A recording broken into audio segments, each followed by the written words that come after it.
Hello అండి. Welcome back to my channel. ఎలా ఉన్నారు? బాగున్నారా? ఏం చేస్తున్నారు? ఏంటి సంగతులు నాతో షేర్ చేయడం మర్చిపోద్దు.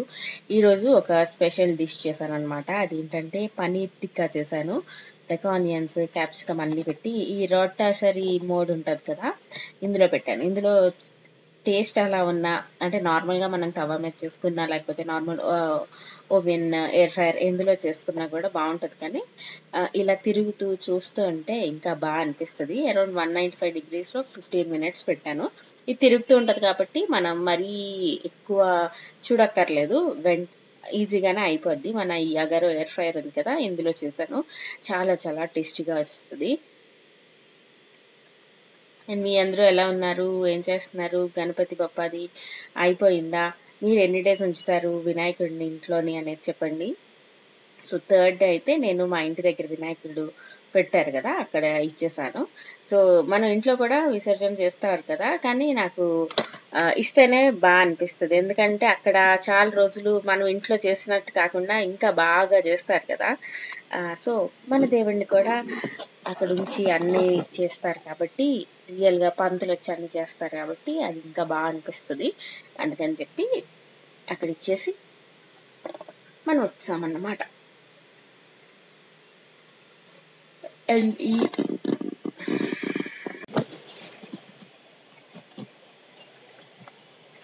సో ఇక్కడ వచ్చేస్తే నా పాలు మరిగిపోయి పడిపోయి, మీలో ఎన్ని డేస్లో ఒకసారి ఇలా జరుగుతుందని చెప్పండి.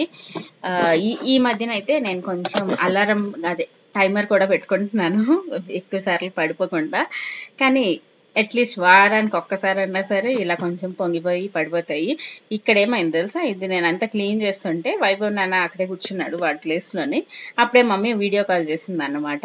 వాడు ఎంత కంప్లైంట్ చేస్తాడంటే పడిపోయింది పడిపోయింది అన్నట్టు కెమెరా ఫోన్ తీసేసుకొని చూపించి వాళ్ళ అమ్మమ్మకి చెప్పేస్తున్నాడు. వాయిస్ ఓవర్ చేద్దామని చెప్పి రూమ్కి వచ్చి తలిపేస్తాను. వాడు రూమ్ బయట ఉన్నాడు అనమాట. వినిపిస్తుందా మీకు? చూడండి ఎంత బాగా పిలుస్తున్నాడో. ఏంటి చెప్పు? నేను తలుపు తీయను. అక్క వెళ్ళిపో. అక్క పిలుస్తుంది. సో అదన్నమాట. అండ్ మీరు ఎవరైనా పాస్తా ఏమైనా తీసుకుందాం అనుకుంటే చెప్పాను కదా, ఈ డిసానో పెన్ని పాస్తా చాలా బాగుంటుంది. ఇది 100% డరం వీట్తో చేస్తారన్నమాట. ఇది 1 kg ప్యాకెట్లో వస్తుంది. అమెజాన్లో దొరుకుతుంది. లింక్ ఇస్తాను డిస్క్రిప్షన్ బాక్స్లోని, ఒకసారి చెక్ చేయండి.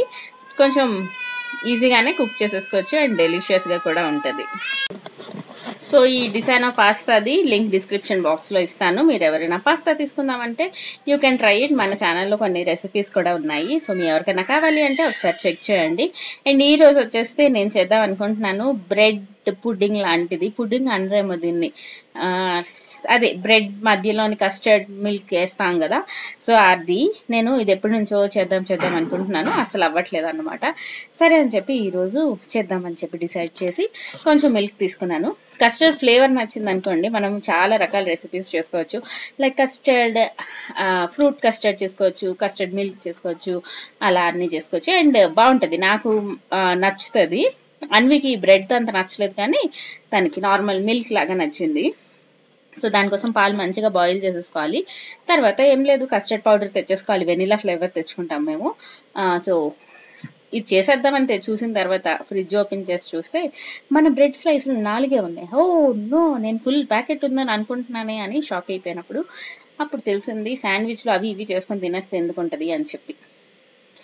అండ్ మీలో ఎంతమంది బిగ్ బాస్ చేస్తున్నారు అనేది షేర్ చేయండి. ఎవరో కామెంట్ కూడా చేశారు, ఆ మెసేజ్ చేశారో కామెంట్ చేశారో గుర్తులేదు కానీ లైక్ సో ఆ కామెంట్ ఏంటంటే, బిగ్ బాస్ స్టార్ట్ అయిన ఇన్ని రోజుల వరకు మీరు దాని గురించి మాట్లాడకపోవడం ఆశ్చర్యమే అన్నట్టు ఏదో కామెంట్ చేశారు. నేను అది కరెక్టే కదా అనుకున్నాను. అందుకని ఈ రోజు చాలా రోజుల తర్వాత మీలో ఎంతమంది బిగ్ బాస్ చూస్తున్నారు, ఏంటి దాని సంగతులు అనేది మనం కొద్దిగా మాట్లాడుకుందాం. ఎందుకంటే ఈ రెసిపీ చాలా సింపుల్, ఇందులో చెప్పడానికి ఏం లేదు. సో మనం కబుర్లు చెప్పుకోవచ్చు. అండ్ ఈ రెసిపీ విషయానికి వచ్చేస్తే బ్రెడ్ అలాగా ఒక బౌల్లో వేసేసుకోవాలి. కావాలంటే ఇందులో క్రీమ్ అన్ని కూడా వేసుకుంటే బాగుంటుంది. బట్ నేనైతే జస్ట్ సింపుల్గా చేస్తున్నాను. అసలు టేస్ట్ ఎలా ఉంటుందో చూద్దామని. నార్మల్గా స్పాంజ్ కేక్ ఉంటుంది కదా, దాంతో చేస్తే ఇంకా యమ్మీ ఉంటుంది అనిపించింది నాకు. బట్ ఎప్పుడైనా మన దగ్గర ఎక్సెస్ బ్రెడ్ ఏమైనా ఉండిపోతే మనం ఈ రెసిపీ ట్రై చేయొచ్చు. సో ఇలా ఎప్పుడైనా అవుతూ ఉంటుందా, ఏదో పొందిగ్గా పనులు చేసేద్దాం అనుకుంటే అవన్నీ పడిపోతుంటాయి, జారిపోతుంటాయి, ఎక్కడ లేని క్లమ్సీ అయిపోతూ ఉంటాయి. అవన్నీ అవుతూ ఉంటాయి నాతో అయితే. పడిపోయింది. అది ఎంత తేలిగ్గా ఉంటుందో ఆ కస్టర్డ్ పౌడర్, అది ఏం లేదనుకుంటా, లైక్ కార్న్ ఫ్లోర్లోని ఆ ఫ్లేవర్ ఏమో, అంతేనా? అందుకే కదా థిక్నెస్ కూడా వచ్చేస్తుంది. ఏవో కొన్ని వీడియోస్ అప్పుడెప్పుడో చూశాను, కస్టర్డ్ పౌడర్ చేయడం కూడా చూపిస్తారు, మిల్క్ పౌడర్ చేయడం కూడా చూపిస్తారు, లైక్ సూజీ చేయడం కూడా చూపిస్తారు, మైదా చేయడం కూడా చూపిస్తారు. నేను ఓ మై గాడ్, అన్ని ఏం చేయాలన్నా అన్ని మనమే చేసుకోవచ్చో ఏంటో అని అప్పుడు నేను షాక్ అయ్యాను. సో ఇలా దారి పెట్టేసుకోవాలి. తర్వాత బాగా కలుపుతూనే ఉండాలి, అదొకటే మెయిన్ ఇంపార్టెంట్ అనమాట. వదిలేసామంటే కింద అడుగు అంటేస్తుంది, అప్పుడు ఒక మాడిన ఫ్లేవర్ వచ్చి అస్సలు టేస్టీగా ఉండదు. సో కలుపుతూ మంచిగా చూసుకుంటూ కన్సిస్టెన్సీ కరెక్ట్గా వచ్చినప్పుడు ఫ్లేమ్ ఆఫ్ చేసేస్తే సరిపోద్ది. నేను ఆ 4 బ్రెడ్ ముక్కలు ఉన్నాయన్న విషయం చూసిన తర్వాత ఎన్ని పాలు ఎందుకు అని చెప్పి సగం పాలు తీసేసాను, మిగిలిందేమో అందులో వేసేద్దాము. అండ్ బిగ్ బాస్ విషయానికి వచ్చేస్తే ఈసారి ఫేస్లు అన్ని కొత్త ఫేస్లే కదా, లైక్ ఎవరి మీద కూడా ఒపీనియన్ అంటూ లేదు. జస్ట్ నాకు తెలిసిన వాళ్ళు అయితే విష్ణుప్రియ తెలుసు, ఆదిత్య ఓం అనుకుంటా, లాహిర్లో టైంలోని ఆ హీరో అని తెలుసు అంతే. అండ్ అది ఎప్పుడు మన చిన్నప్పుడు వచ్చింది, లైక్ 90s వచ్చింది అనుకుంటా కదా. సో ఆ మూవీ అయితే మన అందరికి బాగా గుర్తుంటది. సో అతను అని తెలుసు అంతే. మనకి ఇంకెవరైనా తెలుసా? నాకైతే ఈ సీరియల్స్ నిఖిల్ వీళ్ళందరూ సీరియల్స్ అంట. సో నేను తెలుగు సీరియల్స్ అసలు ఏం చూడను, అసలు తెలీదు, పేర్లు కూడా తెలీదు. ఎప్పుడైనా అడ్వర్టైజ్మెంట్స్ అండ్ మమ్మీ డాడీ వాళ్ళు చూస్తారు. సో వాళ్ళు ఉన్నప్పుడు కొన్ని సీరియల్స్ తెలుసు, అందులో ఈ నిఖిల్ లేరు, ఉన్నా నేను గుర్తుపట్టలేదు, ఐ డోంట్ నో అన్నమాట. సో ఇంకెవరు పెద్దగా తెలుసు, అభినయ్ అనుకుంటా కదా. సో తను ఏదో మూవీలో ఉన్నట్టున్నారు, సో తను కూడా కొంచెం తెలుసు.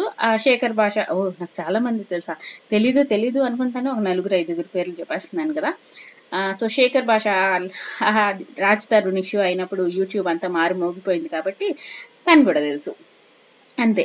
సో ఒపీనియన్ మెయిన్గా తెలుసు అన్నంత వరకే, పెద్ద ఒపీనియన్ ఏమీ లేదు కదా ఎవరి మీద కూడా. సో ఓన్లీ వాళ్ళ గేమ్ ఎలా ఉంటుంది ఏంటి అనే దాని మీద డిపెండ్ అయి ఉంటుంది. సో నాకు అస్సలు నచ్చంది అయితే సోనియా అంత నచ్చలేదు.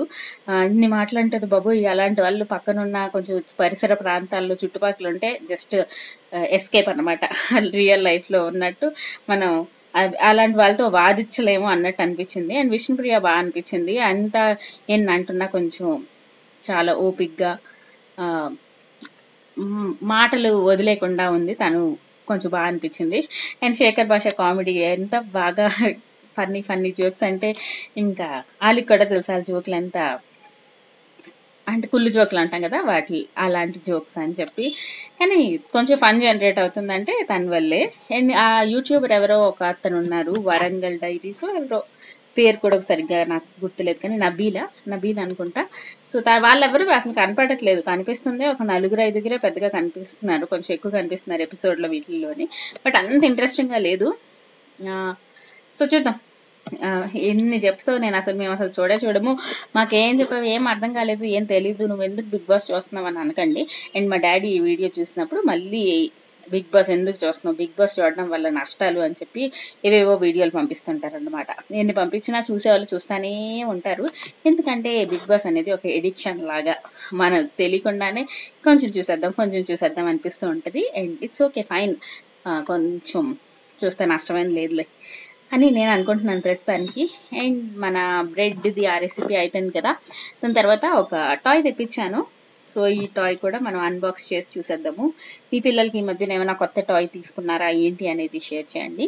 ఇదేంటంటే డక్స్ ఇలాగా స్టెప్స్ ఎక్కుతాయి అన్నమాట, తర్వాత ఆ స్లైడ్లో ఇలా కిందకి వచ్చేసి మళ్ళీ స్టెప్స్ ఎక్కుతాయి. ఇందులో డక్ అని రకరకాల టాయ్స్ మారుతూ ఉంటాయి. నేను డక్ తీసుకున్నాను. మరి ఈ చిన్నపిల్లలు అయితే కనుక వద్దు, లైక్ 1 year లోపల అయితే కనుక మంచిది కాదు, ఎందుకంటే ఆ డక్స్ బాగా చిన్నగా ఉన్నాయన్నమాట. అండ్ దానికి ఒక వీల్స్ లాంటివి ఉన్నాయి, అవి ఇంకా చిన్నవి, బై మిస్టేక్ ఉన్నా వాళ్ళకి తెలియదు కదా నోట్లో పెట్టకూడదు అవన్నీ. సో 1 year లోపల, 1.5 year లోపల కూడా అంత మంచిది కాదు. అంటే మన పిల్లలకి తెలియాలన్నమాట, ఇవి నోట్లో పెట్టుకోకూడదు అని తెలిస్తే పర్లేదు. అండ్ మనం పక్కనే ఉండి జాగ్రత్తగా చూడాలి. ఇలాంటి స్మాల్ పార్ట్స్ ఏమైనా ఉంటే కనుక. అండ్ వీడు పర్వాలేదు, నేను నాతోనే రోజంతా ఆడతాడు కాబట్టి పర్లే. అండ్ వీడికి 20 months వచ్చాయి కదా, సో దానివల్ల కూడా పర్వాలేదు. సో ఇదైతే నాకు పిల్లల బొమ్మల్లోని అస్సలు నచ్చదు ఏంటి తెలుసా, సౌండ్. అసలు ఎంత గోల్ చేస్తాయంటే, అసలు ప్రతి బొమ్మ గ్యా ఈ అని పాటలు పాడేస్తూ ఉంటాయి, మ్యూజిక్ వచ్చేస్తుంటది.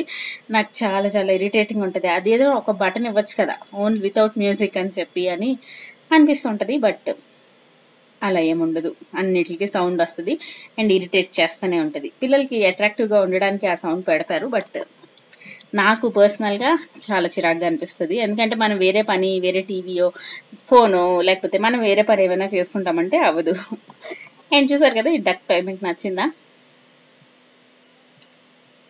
సో లింక్ డిస్క్రిప్షన్ బాక్స్లో ఇస్తాను, ఎవరికైనా కావాలంటే ఒకసారి చెక్అవుట్ చేయండి, సరేనా? వీడికి నచ్చింది. అంత క్యూట్గా ఉన్నాయో కానీ డక్స్, చూసారా, బుజ్జి బుజ్జివి. అండ్ మీకు ఎవరు నచ్చారు బిగ్ బాస్లోని, అసలు చూస్తున్నారా చూడట్లేదా అనేది షేర్ చేయండి. నైనిక అనే ఒక అమ్మాయి ఉంది కదా, తను కూడా నాకు కొంచెం బాగా అనిపిస్తుంది. అంతే, ఇంకా మిగిలిన వాళ్ళు ఎవరి మీద పెద్దగా టాస్క్లు ఏమి ఇంకా పెట్టలేదు కాబట్టి మనకి ఇంకా క్లియర్గా తెలియదు. టాస్క్లు అవి పెడితే వాళ్ళు ఎలా ఆడుతున్నారు, అప్పుడు ఎలా వాళ్ళ బ్రెయిన్ పనిచేస్తుంది అనే దాన్ని బట్టి మనం తెలుసుకోవచ్చు, కానీ అప్పటి వరకు తెలీదు. నేను చూస్తాను కానీ ఓటింగ్ అవేమైను, జస్ట్ కొంచెం ఎపిసోడ్ చూస్తాను అంతే. అండ్ అలా మీకు కబుర్లు చెప్తూ ఈవినింగ్ నైట్ కూడా అయిపోయింది. ఇప్పుడు వచ్చేస్తే ఇడ్లీ చట్నీ చేస్తున్నాను. ఈ చట్నీ కొంచెం డిఫరెంట్గా చేశాను, కొంచెం యమ్మీగానే ఉంది. సో మీరు ఒకవేళ నార్మల్ చట్నీ కాకుండా ఒకసారి ఇది ట్రై చేయండి. దీనికోసం నేను ప్యాన్ పెట్టుకున్నాను, అందులోని పచ్చిమిరపకాయలు, ఎండుమిరపకాయలు వేసుకున్నాను. అండ్ షాలెట్స్ ఉంటాయి కదా, అవి తెప్పించాను. అవే సాంబార్ ఆనియన్స్ అంటాం కదా, చిన్న చిన్నవి అవి తెచ్చాను కొన్ని. సో అవి వేసాను. అవి వేస్తేనే ఫ్లేవర్ బాగుంటుంది. మనం నార్మల్ ఉల్లిపాయల కన్నా ఈ షాలెట్స్ చాలా బాగుంటాయి. మనం కేరళకి సంబంధించిన మలయాళం బ్లాగ్స్ ఏమైనా చూసాం అనుకోండి, వాళ్ళు ఎక్కువ ఈ షాలెట్స్ యూస్ చేస్తారనమాట. మసాలాకి, మిక్సీ చేయడానికి, అన్నిటికి ఎక్కువగా ఈ షాలెట్స్ యూస్ చేస్తారు. టేస్ట్లో చాలా చాలా డిఫరెన్స్ ఉంటుందట. సో నాకు కూడా ఈ మధ్యన డిఫరెన్స్ తెలుస్తుంది. కాబట్టి కొంచెం పని అయినా సరే ఇవి కూడా కొంచెం తెచ్చుకొని ఇంట్లో ఉంచుకుంటే ఏమైనా రెసిపీస్ చేసేటప్పుడు ఇవి యాడ్ చేస్తే మంచి ఫ్లేవర్ అనేది బాగా ఎన్హాన్స్ అవుతుంది అండ్ డిఫరెంట్ టేస్ట్ ఉంటుంది అన్నమాట. సో దానికోసం అని చెప్పి ఈ షాలెట్స్ కొంచెం వేసాను, తర్వాత పుట్నాల పప్పు కూడా వేసాను. అవన్నీ కొంచెం ఫ్రై చేసేస్తున్నా. సో ఈ షాలెట్స్ చేయడం వల్లే మంచి డిఫరెంట్ ఫ్లేవర్ వస్తుంది. నార్మల్గా మనం కొబ్బరి చట్నీ అంటే వేయం కదా, కానీ ఇందులో వేస్తాము. దానివల్ల మనకి బయట హోటల్స్లో దొరుకుతాయి కదా, సో ఇంచుమించు అదే ఫ్లేవర్ వచ్చింది. అండ్ ఇందులో కొంచెం వెల్లుల్లి, అల్లం కూడా వేసుకున్నాను. అవన్నీ కొంచెం ఫ్రై చేసేద్దాము. అండ్ కొంచెం ఇంగువ వేసి ఫ్లేమ్ ఆఫ్ చేసేద్దాం. తర్వాత కొబ్బరికాయ, జీలకర్ర ఇవన్నీ కలిసి సాల్ట్ వేసేసుకొని మిక్సీ పట్టేయాలి. దాని తర్వాత తాలింపు పెట్టేయాలి, అంతే. కొద్దిగా చింతపండు వేసాను. ఇంకేంటి కబుర్లు, మీరందరూ ఎలా ఉన్నారు, ఏం చేస్తున్నారు, ఇంకా బిగ్ బాస్ చూస్తున్నారా లేదా, అండ్ అక్క ఇంటర్వ్యూ వీడియో చూసారా లేదా, కామెంట్ సెక్షన్లో షేర్ చేయండి, సరేనా? నేను కలుస్తాను మిమ్మల్ని ఇంకో మంచి వీడియోతో. Subscribe, like and share. Bye bye, see you all in next video. మన ఇంట్లో ఇప్పుడు గోల్డ్ అండ్ కొబ్బరికాయలు అన్నీ ఉంటాయి కదా, ఇప్పుడే పూజ అన్నీ అయ్యాయి కాబట్టి మీరు కూడా ఈ చట్నీ చేసుకోండి, సరేనా? Tata, bye bye.